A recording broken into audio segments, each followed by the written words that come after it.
আসসালামু আলাইকুম। Hello everyone, welcome to my channel simple life Aira's mom. সবাইকে স্বাগতম জানিয়ে আমাদের সাদামাটা জীবনের নতুন একটি ব্লগ ভিডিও শুরু করতে যাচ্ছি। আশা করছি আমার আজকের ব্লগ ভিডিওটি আপনাদের কাছে ভালো লাগবে। আমি ফারজানা ইয়াসমিন নেওয়া আছি আপনাদের সাথে ঢাকা থেকে। আর এই মুহূর্তে যে যেখান থেকে আমার সাথে আছেন, আমার কথাগুলো শুনছেন প্লাস আমার ভিডিওটি দেখছেন, আশা করছি আল্লাহর রহমতে আপনারা সবাই ভালো আছেন। আপনাদের দোয়ায় আল্লাহর রহমতে আলহামদুলিল্লাহ আমিও আমার পরিবারের সাথে বেশ ভালো আছি।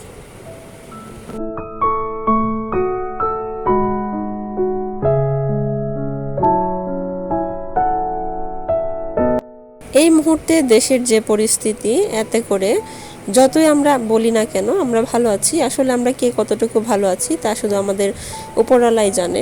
তারপরও আল্লাহ যা চান ভালোর জন্যই চান, যা করেন ভালোর জন্যই করেন, এইটুকুই মেনে নিয়ে আসলে আছি আমরা।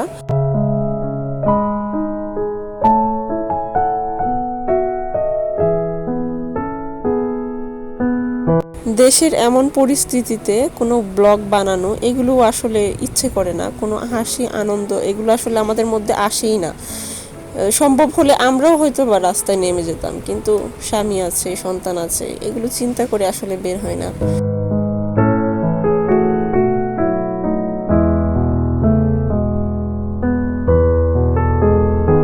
মনে করেছিলাম দেশের পরিস্থিতি কিছুটা ঠিক হয়েছে, কিন্তু না, আসলে কিন্তু কিছুই ঠিক হয়নি। যতক্ষণ পর্যন্ত না সরকার পদত্যাগ করছে ততক্ষণ পর্যন্ত এই ঝামেলা, এই প্রবলেম সলভ হবে না।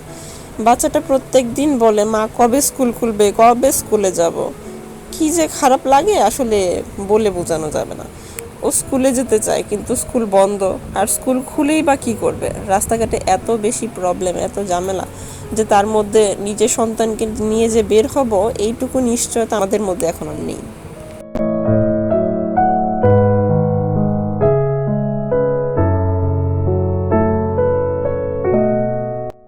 যাই হোক, অনেক কথাই বলে ফেললাম, কেউ কিছু মনে করবেন না। আসলে এই মুহূর্তে আমি যেগুলো বলছি বা আমি যেরকম অনুভব করছি, এটাই বাংলাদেশের 90% মানুষের অনুভূতি।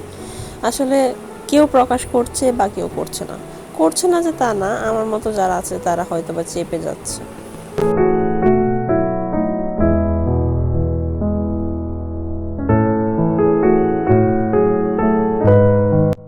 আজকের এই ব্লগটা প্রায় এক সপ্তাহ আগের কোনো একটা শুক্রবার দিনের। যেহেতু মন মাইন্ড ভালো ছিল না, তাছাড়া নেট পরিস্থিতি প্লাস ইউটিউবের পরিস্থিতি কোনো কিছুই ঠিক ছিল না, তার জন্যই মূলত এডিট করিনি। আর আজকে একটু ভালো লাগছে বলে এডিট করেছি, আর এখন ভয়েস দিতে বসেছি।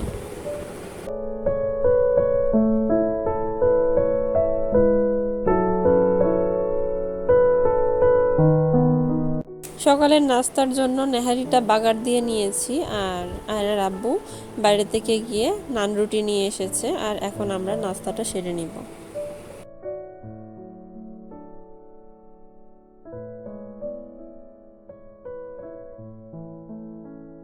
আজকে অনেক ঝকঝকে আকাশ, খুব সুন্দর রোদ উঠেছে। দেখেন আমাদের বিছানায় কিন্তু 10টা 11টা বাজলেই এরকম রোদ চলে আসে, আর তারপর পুরো একদম সূর্য অস্ত যাওয়া পর্যন্ত আমাদের বিছানায় রোদ থাকে। তার জন্যই পর্দাটা টেনে রাখতে হয়। তো এখনও যেহেতু টানিনি, তো ভাবলাম আয়রাকে একটু লিখতে বসিয়ে দেই, ঘরগুলো পরিষ্কার করে নিই আমি ওদিকে, আর এদিকে ও একটু লিখুক।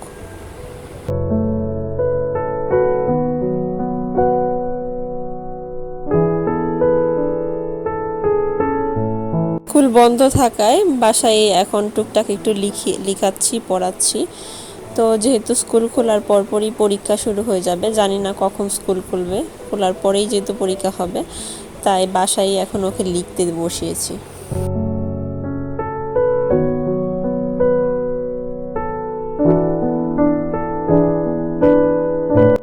আয়রার ফুপ্পা ফুপ্পি এসেছে, তাই আজকে ফ্রাইড রাইস রান্না করছি।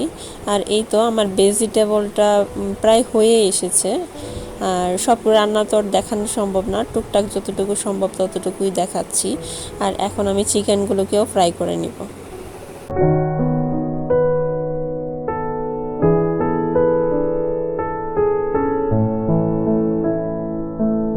চিকেনগুলোকে নর্মালভাবে ফ্রাই করেছি, আর প্রায় হয়েও এসেছে। আর এখন আমি যে ফ্রাইড রাইসটা সেটাই বসিয়ে নিচ্ছি।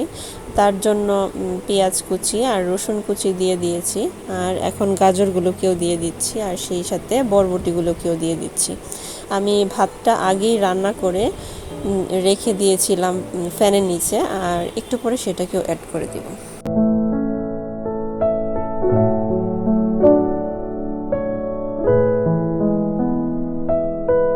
কিউব করে রাখা পেঁয়াজগুলোকে দিয়ে দিয়েছি, আর এখন দিয়ে দিচ্ছি স্বাদ মতো লবণ।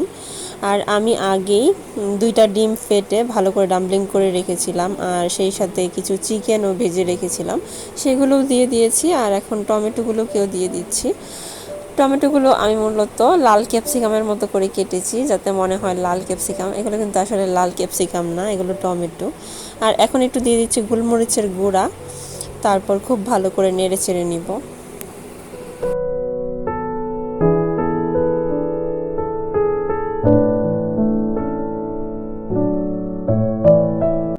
আগেই রান্না করে ফ্যানের নিচে দিয়ে রেখেছিলাম বলে ভাতটা পুরোপুরি ঠান্ডা হয়ে গিয়েছে, আর এখন ভাতটাকেও অ্যাড করে দিয়েছি।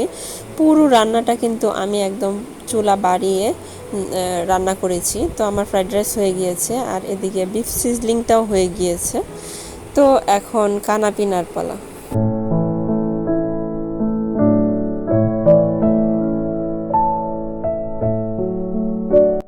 আয়রার আব্বু, ওর ফুপ্পা আর ওর দাদা, ওরা নামাজ থেকে আসতে আসতে আমরাও গোসল নামাজ সেরে নিয়েছি, আর এখন টেবিলে খাবার দিয়ে দিচ্ছি।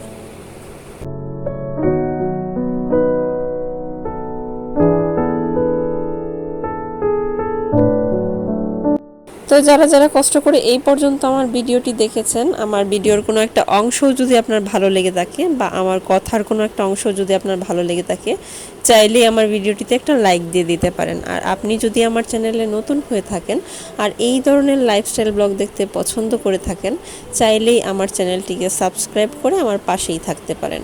আর আপনি যদি ইতিমধ্যেই সেই কাজটি করে থেকে থাকেন, আপনাকে জানাচ্ছি অনেক অনেক বেশি ধন্যবাদ।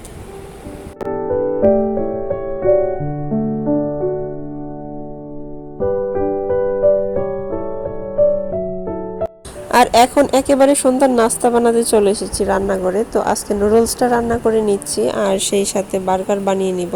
আসলে বার্গার বানটা আর আব্বু বাইরে থেকে নিয়ে এসেছে, আর আমি বার্গারের ভিতরে দেওয়ার যে মশলাটা সেইটাই রেডি করে নিব।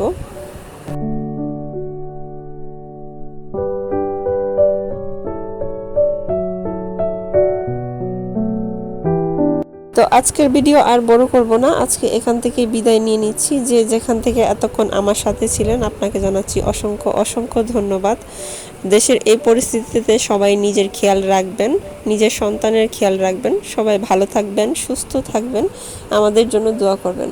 আল্লাহ হাফেজ, আসসালামু আলাইকুম।